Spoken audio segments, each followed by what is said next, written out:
फटाक 30 सेकंड में पूरी खबर डाउनलोड करें ताकि आप अपना हैसियत को भी आंकना चाहिए उनको। यूपी चुनाव लड़ने चले गए हैं, 4 अंक में भी नहीं पहुंचेंगे। एक तो इनको 165 उम्मीदवार नहीं मिलेगा, और इनका उम्मीदवार मिल भी जाता है तो 999 वोट से आगे नहीं जाएगा, 4 अंक में ही नहीं पहुंच पाए। आप अपना हैसियत भूल रहे हैं। भारतीय जनता पार्टी ने बहुत सम्मान दिया आपको, एमएलसी बनाया, मंत्री बनाया, कम से कम भारतीय जनता पार्टी का भी सम्मान इनको करना चाहिए। हम आज भी कहते हैं, अभी भी समय है, लौट आइए, लौट आइए। आपका बोचहा उन्होंने क्लियर कर दिया कि घोषणा हो चुकी है, यूपी भी लड़ेंगे और बोचहा भी लड़ेंगे। यह बात पर लड़ेंगे, देखिए तो लड़ेंगे तो यहाँ नहीं मिलेगी सीट।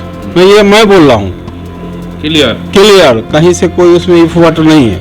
यूपी चुनाव की घोषणा भी हो चुकी है और वीआईपी पार्टी जो एनडीए गठबंधन है बिहार में, उसने स्पष्ट कर दिया कि यूपी भी लड़ेंगे और बोचहा भी लड़ेंगे। बीजेपी सांसद को बीजेपी डब्बे में रखे, दोनों जगह चुनाव लड़ेंगे। बिहार में गठबंधन है, यूपी में नहीं है, क्या कहेंगे? देखिए मेरे रहते हुए तो संभव नहीं है। अगर यूपी में वो चुनाव लड़ेंगे तो यहाँ पर फिर सीट नहीं मिलेगी, और अपना हैसियत को भी आंकना चाहिए उनको। यूपी चुनाव लड़ने चले गए हैं, 4 अंक में भी नहीं पहुँचेंगे।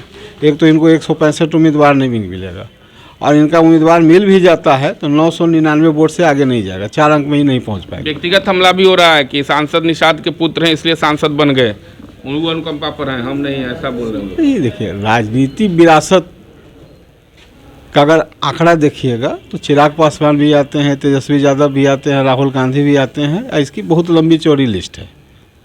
हम अनुकंपा पे नहीं हैं, हम अपने पिताजी का विरासत को संभाला है, और विरासत संभालना भी एक बहुत बड़ी चुनौती है। बहुत आदमी आए, विरासत संभाले, अगले बार में गायब हो गए, और हम दूसरी बार जितना पहले से जीते थे उससे डबल वोट से चुनाव जीत गए हैं। वीआईपी कह रही है कि रिजल्ट आने पर परिणाम पता चल जाएगा, क्या हैसियत है? अरे इससे पहले भी तो चुनाव लड़ी थे, वीआईपी तो मेरे खिलाफ लड़ा था, 4,10,000 वोट से चित हो गए। और जहाँ तक मेरा टिकट का सवाल है, मेरा टिकट अगर कटेगा तो भारतीय जनता पार्टी कटेगी, इनके चाहने से थोड़ी होगा। ये तो पहले अपना दिन खत्म करें ना, जून जुलाई के बाद में ये पर एमएलसी रहेंगे, मंत्री रहेंगे, ये तो अपना पहले सोचे ना। हमारा टिकट तो बाद में काटेंगे, उसके लिए तो अभी 2024 का इंतजार करना पड़ेगा। आप अपना हैसियत भूल रहे हैं। भारतीय जनता पार्टी ने बहुत सम्मान दिया आपको, एमएलसी बनाया, मंत्री बनाया, कम से कम भारतीय जनता पार्टी का भी सम्मान इनको करना चाहिए। कहीं से भी जोगी के खिलाफ इनका चुनाव लड़ना जो है, इनका निर्णय कहीं से सही नहीं है। हम आज भी कहते हैं, अभी भी समय है, लौट आइए, लौट आइए। आपका बोचहा उन्होंने क्लियर कर दिया कि घोषणा हो चुकी है, यूपी भी लड़ेंगे और बोचहा भी लड़ेंगे। यह बात पर लड़ेंगे, देखिए तो लड़ेंगे तो यहाँ नहीं मिलेगी सीट।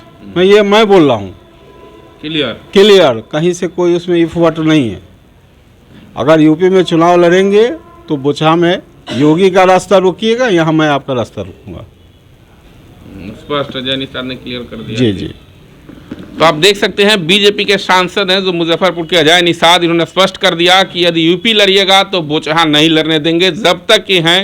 इन्होंने स्पष्ट कर दिया। दूसरी बात, जैसे आरोप व्यक्तिगत चल रहा है कि विरासत में आप हैं, अनुकंपा पर आप हैं, इन्होंने कह दिया कि निश्चित रूप से विरासत तो हम जरूर संभाल रहे हैं, लेकिन अनुकंपा पर नहीं है। दूसरी बार सांसद हैं, वहीं हमलावर होते हुए कह दिया कि अपनी हैसियत में रहें। 2 महीने के बाद एमएलसी की सदस्यता समाप्त हो जाएगी तो मंत्री रहेंगे कि नहीं, एमएलसी रहेंगे कि नहीं, इसका ठीक नहीं है, और यूपी चुनाव लड़ने चले हैं। तो लगातार मुकेश सहनी के यूपी चुनाव लड़ने के बाद हमलावर हैं मुजफ्फरपुर के सांसद, और आज भी उन्होंने उसी तरीके का बयान दिया है कि अपने दायरे में और हैसियत में रहें। बीजेपी ने सम्मान दिया है, समय रहते लौट जाएं, नहीं तो कहीं के नहीं रहेंगे। मुजफ्फरपुर से मणिभूषण शर्मा, बिहार तक।